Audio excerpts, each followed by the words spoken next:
अस्सलाम वालेकुम नाजरीन, मैं हूं हुरैन फातिमा और आप देख रहे हैं हिमायती न्यूज HD चैनल। नजर डालते हैं आज की अहम खबर पर। पुलिस थाना काला गुजरा की अहम कार्रवाई।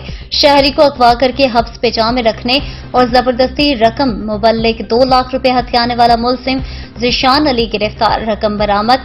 काला गुजरा पुलिस को दरख्वास्त मौसूल हुई कि इसकी बेटी को नामालूम अफराद असले के जोर पर अगवा करके खारियां डिंगा रूट पर ले गए। नामालूम जगह पर हब्स पे जामे रखा और बजरिया तशद्दुद रकम मुबल्लिग 2 लाख रुपए छीन ली।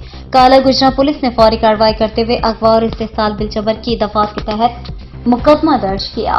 मकामी पुलिस ने पेशेवराना महारत से मुलजिम ज़ीशान अली साकिन मोहरी रोड खारियां को ट्रेस करके गिरफ्तार कर लिया।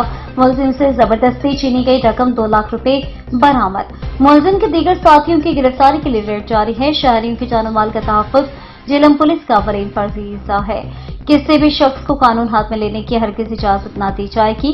DPO जेलम नासिर महमूद बाजवा। मजीद खबरों और अपडेट से बाखबर रहने के लिए देखते रहें हिमायती न्यूज HD चैनल।